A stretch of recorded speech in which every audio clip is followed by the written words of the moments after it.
Hi guys and welcome back. So today I'm going to be showing you how to make these after 8 brownies. Let's begin. To start on the recipe, you'll want to grab yourself a heat-proof mixing bowl, and into it place your butter and the cocoa powder, then place that over a saucepan of simmering water and allow it to melt for a couple of minutes until it starts to melt. Once it starts to melt, you can then go ahead and just start stirring it until it's melted, smooth and consistent.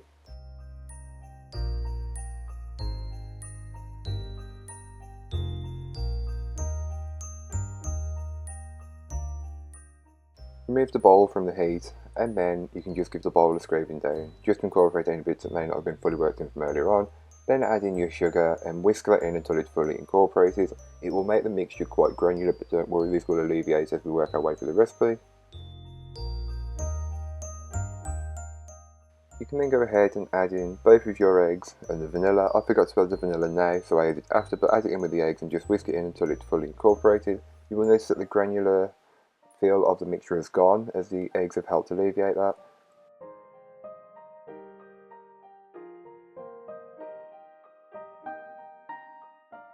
Go ahead and give the bowl a good scraping down just to incorporate any bits that may not have been fully worked in from earlier on.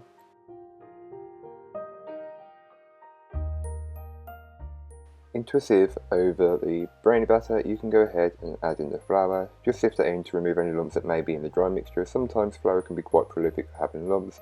Followed by the dark chocolate, then just fold that in until it's fully incorporated and the chocolate is fairly distributed throughout the batter.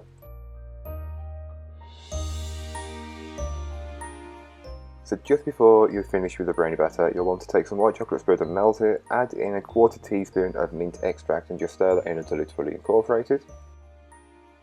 Go ahead and grab your 8-inch cake tin, which has been lined with parchment, and pour your brownie batter into it.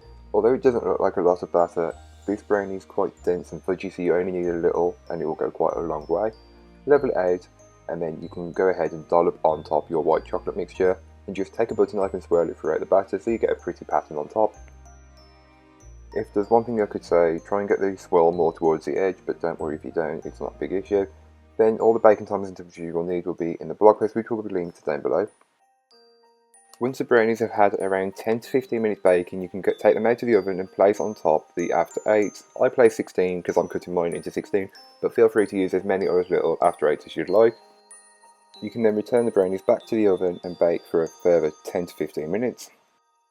So the following day, after I placed these brownies into the fridge once they were fully cool, you can cut them up. You can cut them up however you like. I always go with either 8 generous sized bars or 16 more bite-sized portions, and the 16 bite-sized portions are perfect for this recipe as it's quite rich and intense and you don't want a lot, as otherwise it'll become quite sickly sweet.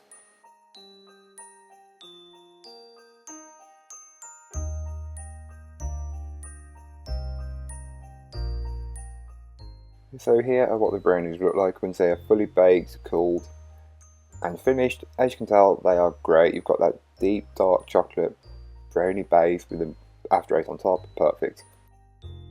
So thank you so much for watching. I hope you enjoyed. If you did, don't forget to like, comment and subscribe for more from me, and I'll be back again tomorrow for the final video of 2020 and of Bakemas 2020, so join me then. In the meanwhile, don't forget to check out the description. There'll be links to this recipe, link to my blog and links to all of my social media, so don't forget to go and follow me over on there. That's all for today. I hope you enjoyed. Bye guys.